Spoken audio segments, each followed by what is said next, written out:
आज हामीले प्रदेशको नामाकरण कहिले गरियो भन्ने विषयमा चाहिँ स्टडी गर्दैछौँ। लोकसेवा आयोगको लागि पनि यो इम्पोर्टेन्ट हो र अन्य जानकारीको लागि जीकेको लागि पनि यो एकदमै इम्पोर्टेन्ट टपिक हो।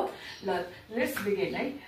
2074 बाट प्रदेशको नामाकरण 2074 मा गरियो र सिरियली कसरी याद गर्ने भन्ने कुरामा 2074 त्यसपछि 75 दुईचोटि आउँछ, 76 77 78 79 सम्म चाहिँ प्रदेशका नामाकरणहरू रहेको छ र यसमा चाहिँ सिरियली नै क्वेसन सोध्छ। कहिलेकाहीँ चाहिँ सिरियली कुन यो रेन्ज हो कि होइन, त्यो रेन्ज हो कि होइन, प्रदेशको नामाकरण यो रेन्जमा भएको कुन रेन्ज हो भनेर क्वेसन सोध्ने हुनाले 74 मा के भयो त कर्णाली,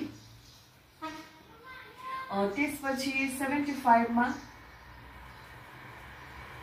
गण्डकी, अनि फेरि 75 मा के भयो त सुदूरपश्चिम र 76 मा बागमती, 77 मा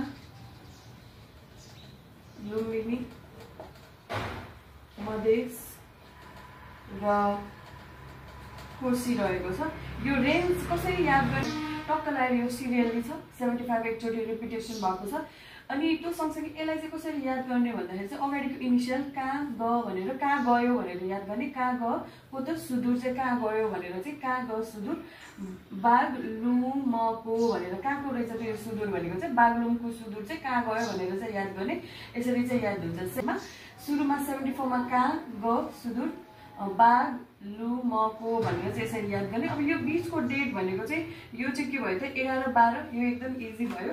74 मा के भयो त 11-12 भयो। यो चाहिँ के भयो त 3-22 मा र यसको यो प्रदेश राजधानी चाहिँ कहिले गरियो भन्दाखेरि चाहिँ 3-18 मा चाहिँ यसको राजधानी चाहिँ भन्ने है। 3-18 मा यसको राजधानी भयो भने नामाकरण चाहिँ कहिले गरिएको 3-22 मा गरेको।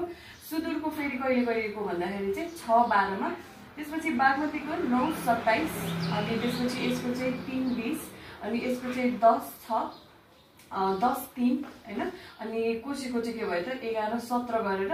अब यो दुईटा चाहिँ एकदम इम्पोर्टेन्ट छ। एउटा चाहिँ गण्डकीको, एउटा चाहिँ के को त कोशीको। कोशीको चाहिँ नामाकरण चाहिँ 79, 11, 17 मा गरियो भने यसको राजधानी चाहिँ कहिले घोषित गरियो त 76 1 महिना 23 गते के गरिएको त यसको राजधानी चाहिँ घोषित गरिएको। यसरी चाहिँ हामीले चाहिँ के गर्न सकिन्छ त यसलाई स्टडी गर्न सकिन्छ। कहाँ ग सुदूर बागलुङको भनेर चाहिँ स्टडी गर्न सकिन्छ। हस्त, धन्यवाद।